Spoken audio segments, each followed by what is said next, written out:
কুরবানি করে এর ধারা শুরু হয়েছে হযরত ইব্রাহিম আলাইহিস সালাম অর্থাৎ ইসমাঈল আলাইহিস সালাম থেকে। বর্তমান মুসলিম বিশ্বে এর ধারাকে অনুসরণ করে কুরবানি আদায় করে থাকি। এটি প্রায় 4000 বছর আগের ঘটনা। পবিত্র কোরআনে আল্লাহ রব্বুল আলামিন বলেন, ফালাম্মা বালাগা মা'আহু সা'য়া ক্বালা ইয়া বুনাইয়া ইন্নী আরা ফিল মানামি আন্নী আযবাহুকা ফানজুর মাযা তারা ক্বালা ইয়া আবাতি ইফ'আল মা তু'মার সাতাজিদুনি ইনশাআল্লাহু মিনাস সাবিরিন। فلما استغاث بينه بالجبين وناديناه أن يا إبراهيم قد صدقت الرؤيا إنا كذلك نجزي المحسنين إن هذا لهو البلاء المبين وفديناه بذبح عظيم।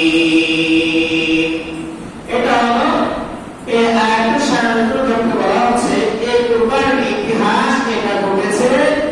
আমরা বর্তমান প্রচলিত যে কুরবানি দিয়ে থাকি এটা হযরত ইব্রাহিম আলাইহিস সালাম এবং হযরত ইসমাঈল আলাইহিস সালাম থেকে এই ঘটনা আসছে। আল্লাহ পাক রব্বুল আলামিন হযরত ইব্রাহিম আলাইহিস সালামকে বৃদ্ধ বয়সে আল্লাহ পাক রব্বুল আলামিন একটি ছেলে সন্তান দান করেছেন। আল্লাহর কাছে তিনি দোয়া করেছিলেন, আল্লাহ আপনি আমাকে একটা নেককার সন্তান দান করেন। আল্লাহ পাক রব্বুল আলামিন বৃদ্ধ বয়সে গিয়ে আল্লাহ পাক রব্বুল আলামিন হযরত ইব্রাহিম আলাইহিস সালামের দোয়াকে কবুল করেছিলেন। আল্লাহ পাক রব্বুল আলামিন ইব্রাহিম আলাইহিস সালামের দোয়া কবুল করেছেন, তাকে একটি সন্তান দান করেছেন যার নাম হলো ইসমাঈল। যার নাম কি? ইসমাঈল। ইসমাঈল আলাইহিস সালাম যখন যুবক বয়সে উপনীত হলেন, 13-14 বছর বয়স হয়ে গেল, বাবার সাথে হাঁটতেছেন, বাজারে যান, হাটে যান, সব স্থানে যান।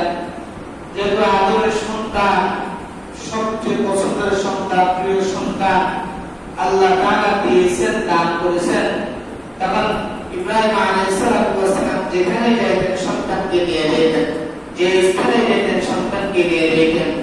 এক রাত্রে হতে ইব্রাহিম আলাইহিস সালাম স্বপ্নে দেখতেছেন যে তিনি তার ছেলে হযরত ইসমাঈল আলাইহিস সালামকে আল্লাহর রাস্তায় কুরবানি দিতেছেন। স্বপ্নে কি দেখলেন? যে তার সন্তান ইসমাঈল আলাইহিস সালামকে আল্লাহর রাস্তায় কুরবানি দিতেছেন। কারণ নবীগণ যে স্বপ্ন দেখেন সেটা সত্য। নবীগণের স্বপ্ন কি? সত্য। নবীরা যে স্বপ্ন দেখেন এই স্বপ্ন কি? স্বপ্ন সত্য, এটা কখনো মিথ্যা হতে পারে না।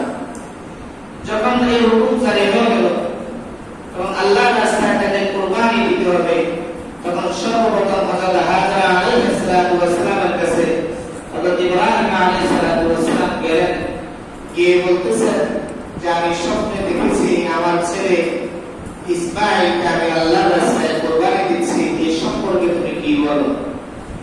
তখন হযরত ইব্রাহিম আলাইহিস সালামের স্ত্রী হাজরা আলাইহিস সালাম তিনি বলতেছেন, ইন কানা রাব্বুহু আমারাহু বিযালিকা ফাতাসলিমান লিআমরিল্লাহ, যদি আল্লাহ তাআলা এই ব্যাপারে আদেশ করে থাকেন তার হুকুমের সামনে আমি নত স্বীকার করলাম। যদি আল্লাহ এই আদেশ করে থাকেন আপনাকে, আপনি আমার ছেলেকে আল্লাহর রাস্তায় কুরবানি করে দেন। হযরত ইব্রাহিম আলাইহিস সালাম তার সবচেয়ে আদরের সন্তান ইসমাঈল আলাইহিস সালামের কাছে গেলেন, তাকে একাকীভাবে জিজ্ঞাসা করতেছেন, বলতেছেন, ইয়া বুনাইয়া ইন্নী আরা ফিল মানাম আন্নী আযবাহুকা ফানজুর মাযা তারা। বলতেছে, হে আমার ছেলে, আমি স্বপ্নে দেখেছি আমি তোমাকে আল্লাহর রাস্তায় কুরবানি করতেছি, তোমার অভিমত কি? তুমি কি বলো? তোমার অভিমত কি?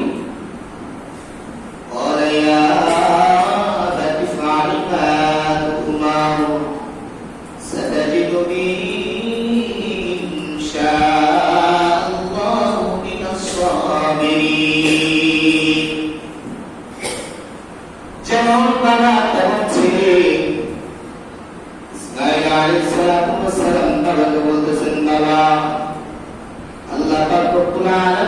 আদেশ করেছেন সে আদেশ আপনি বাস্তবায়ন করুন, আপনি পিছপা হবেন না। আপনি অবশ্যই অবশ্যই আমাকে তবে আপনি ধৈর্যশীলদের মধ্যে আপনি পাবেন।